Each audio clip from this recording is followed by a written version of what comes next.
Welcome to Season 2 of School and Around, a podcast hosted by Branching Minds, featuring prominent leaders, subject matter experts, and thought innovators with their perspectives on the current challenges facing K-12 education. I'm your host, Larissa Napolitan, a former teacher, instructional coach, and a member of the Branching Minds team, here to lead conversations with educational leaders and experts and to shine a light on phenomenal educators and those that are on a mission to transform our schools and the lives of students.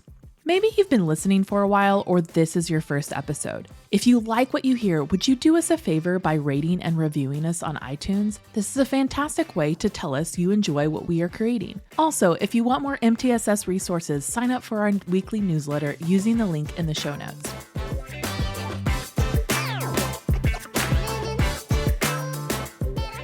Sometimes when we talk about MTSS or multi-tiered system of supports, there can be some confusion about, is MTSS special education? Is it not?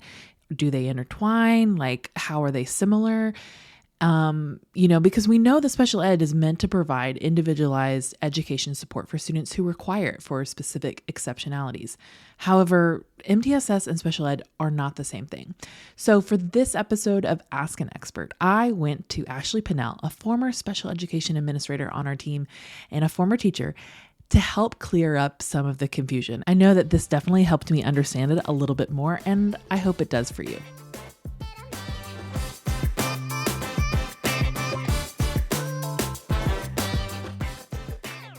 Today, I am welcoming Ashley Pennell, a senior customer success manager here at Branching Minds, and she has a background in special education and is here to chat about MTSS and special ed. Welcome, Ashley.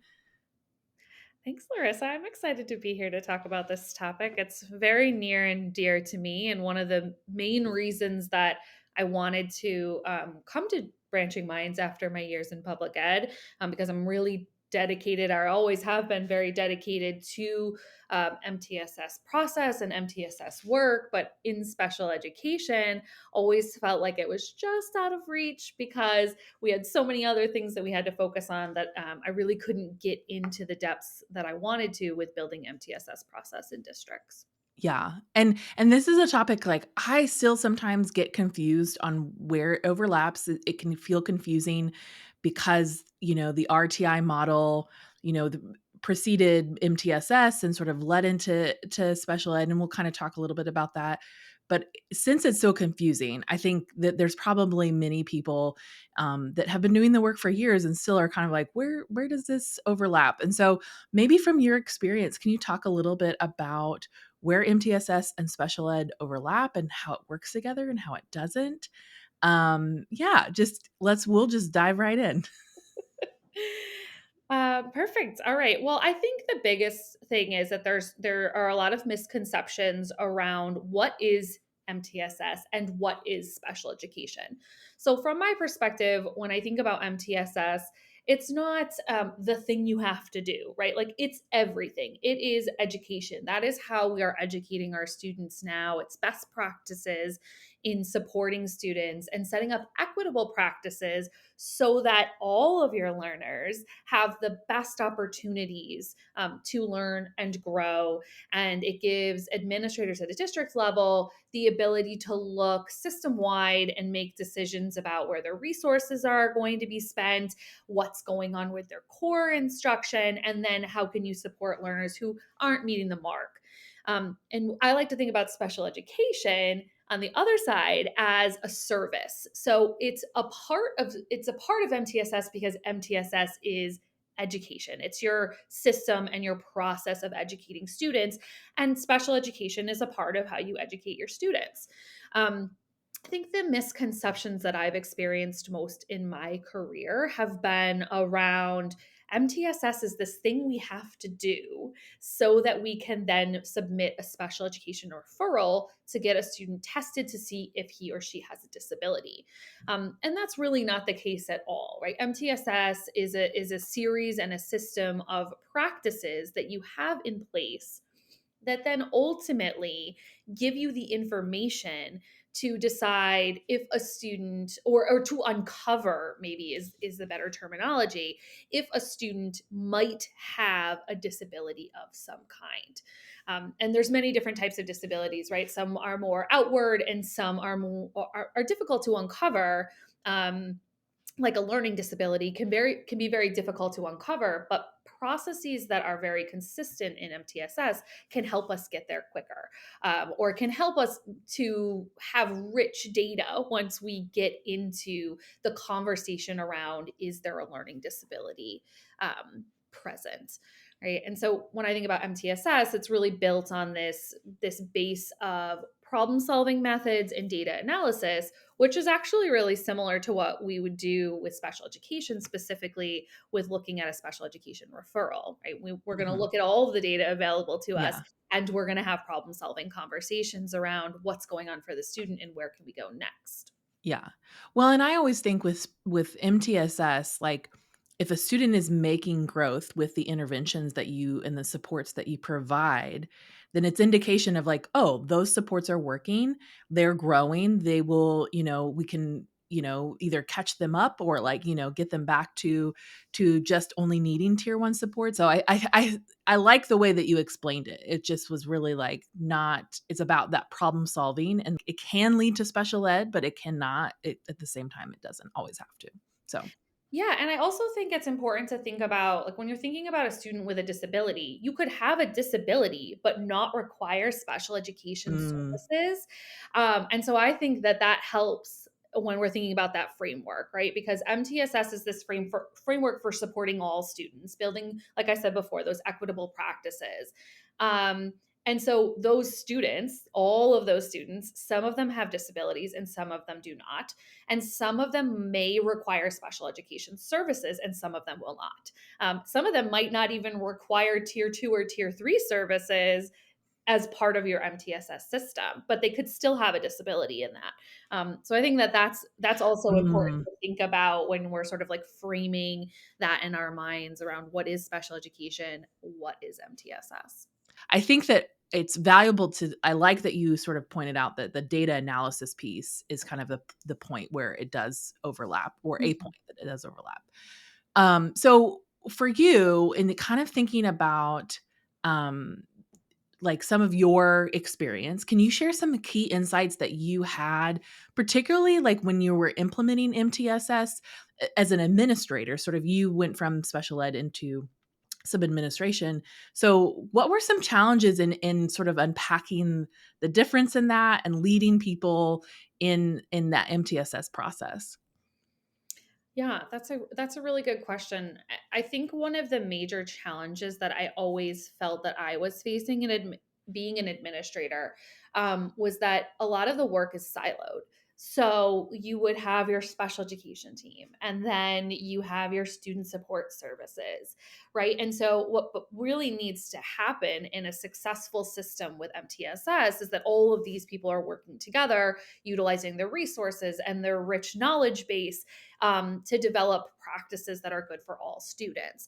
And so when you have those silos, it leads to a general misunderstanding. You have broken policies, you've got people doing duplicative work, and that becomes a major problem. What I'm seeing now, a big shift in education, or at least where I am in Massachusetts, is more districts are bringing on MTSS coordinators. So you're seeing that push to having someone who can dedicate their energy to building out these processes in a district. And hopefully what will happen is we'll see this shift from MTSS is not just this thing we have to do. It is the thing. It is Mhm. everything about education, and it is building those practices. Um, so some of the things that I felt like were particularly hard is I often saw us not having universal screening processes. And I think what that does is puts a lot of pressure on individual teachers to make decisions around when a student does or does not need support. And and so that's one difficulty. And so I tried to encourage, where I sat in leadership was under this umbrella of special education. And so at times there was this, because it was siloed, because the work was siloed, there was this push and pull with what can I suggest, and what do I have within my control to change.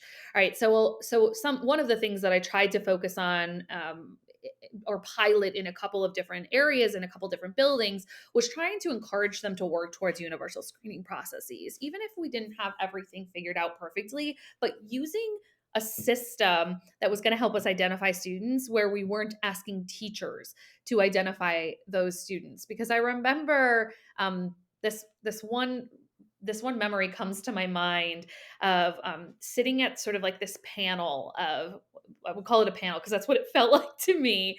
But I was sitting in this room with administrators and coaches and other teachers, and these teachers would come and they would sit in front of us, and it was really uncomfortable because of the way we set up this environment, right?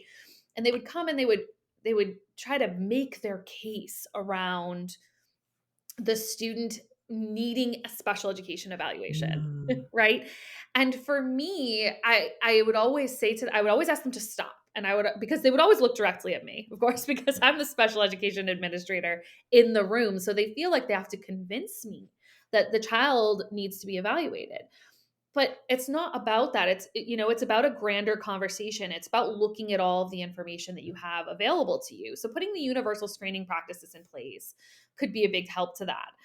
And I would always ask that, like, I remember this one girl, she was just begging and pleading with me. And I said, I'm not the judge and the jury around whether or not the student, one, has a disability, or two, needs to be evaluated. Like, we need to build practices so that you don't have to be put in this position to sit in front of me and try to convince me that a student needs Mhm. something or another. Like, we need to have practices in place that identify that for you. So that was one thing I tried to utilize. But I did see people towards the end of my time in public education. What I did see was buildings, at least, or the district I was in was really trying, but at the building level, they were trying to build out their practices. And so I Yeah. would try to join those coalitions, those groups, and be a part of the conversation.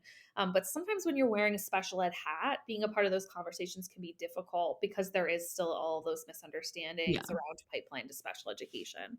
Yeah. That's W kind of a well lot of information. well, I think you're right in the fact that it's can be very siloed, right? And I think there's, even as a classroom teacher, I experienced this of like, the special education teacher would take the students that were on her caseload to go do the activity, right? Like there was this sort of like taking the small group, or like, I mean, and so that there was, I think sometimes if it was kind of, I would say old school special education versus like kind of a newer philosophies, because, the idea that like keeping the students within the classroom is important. Yeah. And I also think too, there is this part of like when teachers are struggling with students, um, they're using the tools in their toolbox. And if they Yes. don't have sort of some of those MTSS tools about making interventions and doing those kind of different supports, I think it's easy to go to that thing, Mhm. right? That they know, well, they in special ed, they do special interventions and they help kids like have individual support.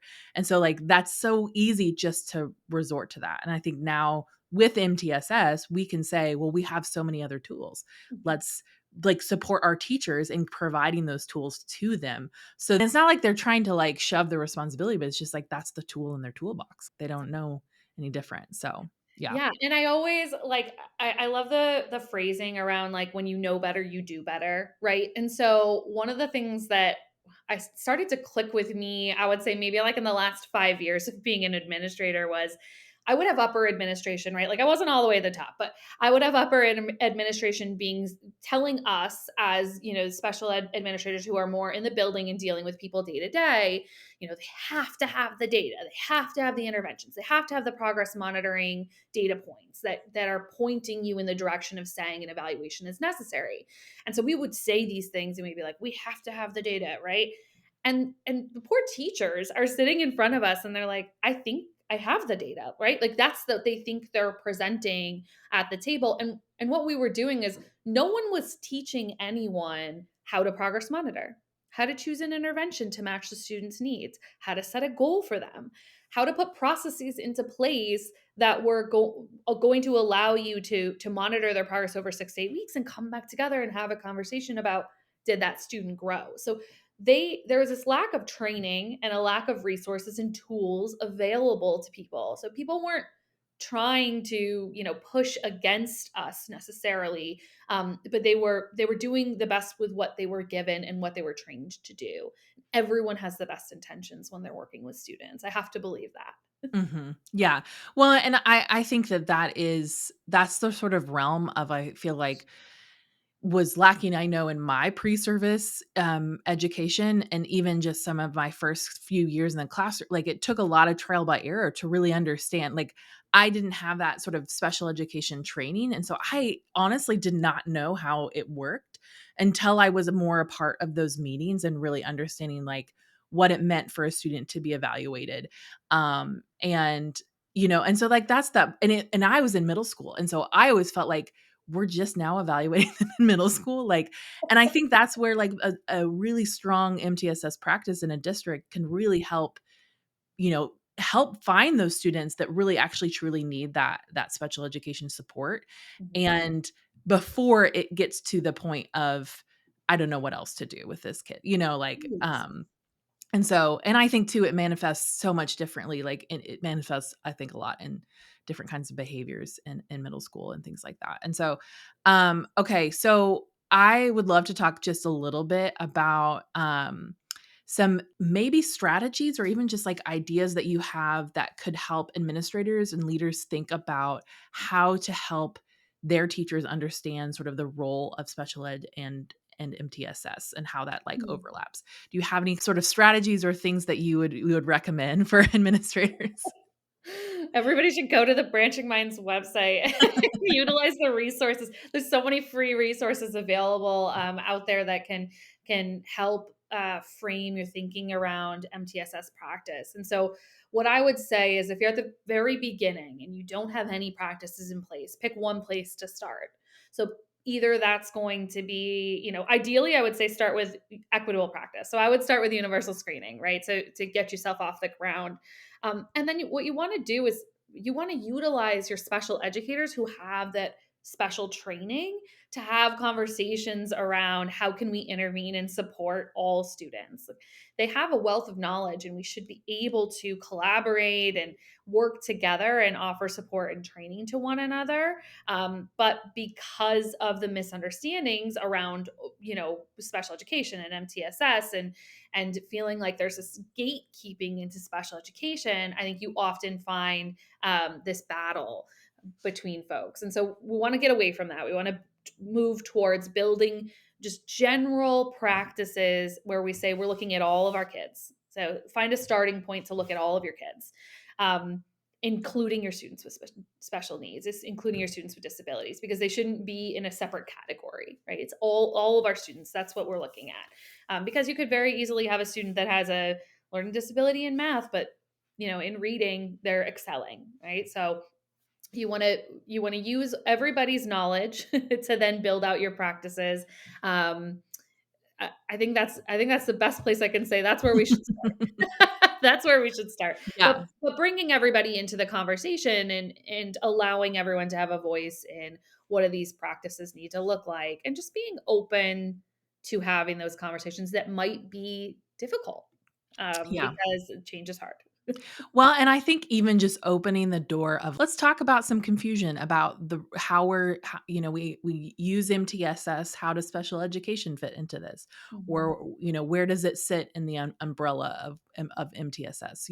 I think, like, just opening that door of, hey, is anyone else confused? Because it may be confusing, and let's just answer all the stupid questions just right now so we can get them out of the way. Because I think there's times where, like, sometimes people are really afraid to admit they're like, I don't really understand this. So I think that even just having that conversation, and I think training, I think you're right. Like, special education teachers, school psychologists, there's so many people in the building that have extensive knowledge around how to help students. Having those people be resources, I think is really important. I think a long time I didn't work for school psychologists. I thought they were just only for special education. I had no idea that I could go to them and be like, oh, what do you think? And we had this amazing school psychologist that she was like, I'd love to push into your classroom and be in here. Just, sometimes she comes and observes students. And then I was like, oh, what else can you tell me? What else can I learn from you? So I think it's a big point. So, Ashley, there's probably so much more we could talk about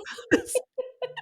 But I appreciate you being here and just talking through this topic. I think it'll be really insightful for people who maybe didn't even know that there's how to have these conversations around MTSS and special education. So Yeah. we appreciate you being here. Yeah, thank you so much. I would encourage too, like anyone who has questions around how eligibility works to check on the state requirements around eligibility, because I also think that that's a major area Mm, of confusion.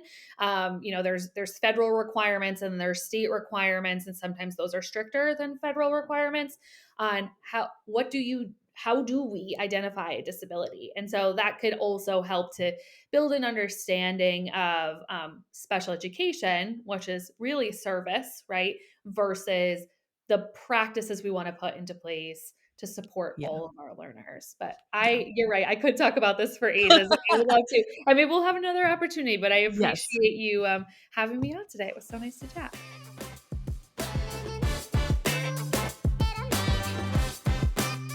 Thanks for listening to Schoolin' Around, a podcast hosted by Branching Minds. Go ahead and subscribe to our feed wherever you listen to podcasts. And don't forget, if you are enjoying our content, would you do us a favor and rate and review our podcast on iTunes? This helps others find our podcast and lets us know how much you love what we're creating. Branching Minds is an educational technology company using learning sciences and technology to help districts effectively personalize learning through MTSS. To learn more about us, check out our website, branchingminds.com, or follow us on Twitter, Facebook, or LinkedIn at Branching Minds.